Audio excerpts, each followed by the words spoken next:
So in case you didn't realize why you're here to learn a little bit about Saboteur today. A game we're very proud of right now at the studio. We're kind of moving into the final legs of the development of it, but we're very proud of this game and we're excited to get it out in everybody's hands later this year. So because some people I've told about this, some people I haven't, but just to bring everybody up to the same speed here, I figured we'd start off by starting really at the beginning of how we developed this game and literally start at the origin story. So the origin story of the Saboteur goes that Andrew Goldman, who's one of the co-founders of Pandemic Studios, he was on an international flight, and on that flight he read about these 3 drivers for the French Bugatti racing team.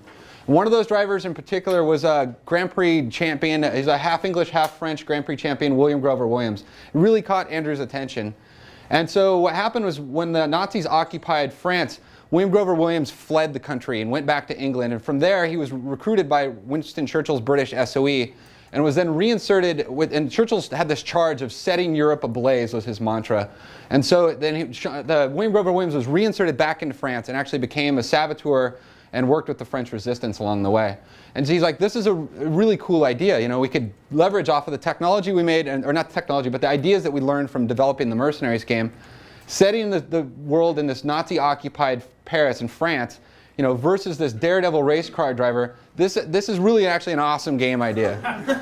And so we started with that as kind of a piece of it. And so Andrew came back and he pitched this idea at this room actually across from there. But when he pitched it, literally you could hear people's eyes rolling in the room. It was like, people were like, really? We've had enough World War II games. There's so many World War II games out there. Some really great games, but we've played them all, and it was really time for something new. And it's something we felt that the message boards were really kind of reflecting, and we really took all this into heart. But at the same time, William Grover Williams is a real larger-than-life hero, and it was a really cool, inspirational character to start building off of. He was he's a legendary race car driver, Grand Prix champion, and he became a saboteur. It's almost too good to be true. It's like it sounds even awkward on paper.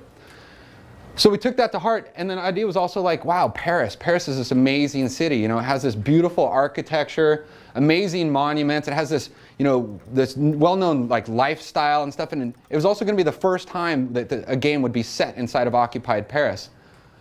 So we took that in, and we also were like, wow, this is also, it's not your traditional World War II soldier story. This is something a little more intimate and a little more personal. And the idea of a race car driver becoming a saboteur really opened up to have a lot of different mechanics. The race car drivers of this era were really like crazy daredevils. And so we took that and really started designing the game. From the get-go, our team is largely very cinematically inspired. Movies like Indiana Jones, we consider probably one of the greatest action films ever made, and really epic moments in it. The Train was another big influence on us. The John Frankenheimer movie, it's a classic movie, and it's about this guy who's a train conductor who doesn't really actually take up the cause of fighting the Nazis until somebody as close to him is killed. And so we took that really into heart, and it's actually we wanted that kind of personal story inside of this World War II backdrop. Also, if you've seen the visuals of the game, it's very obvious that we're very noir inspired, like classics like The Third Man or the very modern Sin City. It's very gritty, harsh undertones, sexual themes inside of the game, all inside of this World War II backdrop. And so from there, we decided we wanted to make more of the fantasy of the war. It's not a historically accurate game. We wanted to take references from history, but go big and over the top. And what is that fantasy of the war inside of our heads? Because normally your World War II games are about this guy. You're this nameless, faceless soldier inside of the war. You don't really know anything about the character, and you're just fighting through the game. And so for us, it was about making an iconic hero. We wanted that Indiana Jones type character. Who's that hero that we all want to be in our hearts? So again, referencing Indiana Jones, somebody that fought Nazis, but for personal reasons, not for political reasons. Somebody who can get beat up and get his ass kicked and laugh in the face of danger. It's something we also really wanted in the personality of our hero. Not, we didn't want him brooding and miserable through the entire game. And also that classically cool action hero. Steve McQueen is probably one of the coolest men that's ever walked the face of this planet.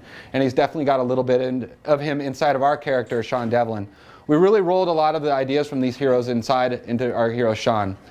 So he's a reluctant hero. He's an Irishman without a home or a side in the war. This is a personal motivation, personal story for him. He's a daredevil race car driver, lives life with his pedal to the floor, and that really allows him to take any challenge on. It allows him to climb things. It allows him to be this big, over-the-top action hero. He's a classic rebel. He smokes, he drinks, he's got away with women. Somebody says the wrong thing to him, he meets it with a fist. He's also a relatable character. He starts off the game very much as an everyman. He doesn't start off as this action hero. He becomes this action hero as you play through the game. And for me, he's a drinking buddy. He's the guy that you can count on. He's got your back. If something goes down in a bar, he's the guy that you want on your side. So we started from there, and we're like, but we wanted to give him very personal motivations in the world. Because again, typical World War II games, you play this guy. You're this soldier, you're a patriot, you're fighting for your country, you're shooting, you're killing everybody in sight. Things are blowing up around you. And we wanted some of these elements in the game for Sean, but we also wanted to make it very personal inside of this space. So what we did is we started by, again, making a very personal story. And first and foremost, the Saboteur is the origin short story of Sean Devlin going from a race car driver, becoming a Saboteur. And so we let the player play all of this. So basically what happens in our game is Sean goes over to Germany early in the game for a race before the war. And after the race, what starts off as like a prank against his rival driver, Dierker, goes horribly, horribly wrong. And eventually it leads to his best friend, Jules, getting killed. And at that point, Sean wants nothing more than this man, Kurt Dierker, dead. So that's where it really becomes a revenge story. It's not a political story. And so at that point, Sean will kick in any door in his way, work with the French resistance, and even reluctantly work with the British SOE to get towards his goals of killing Dierker.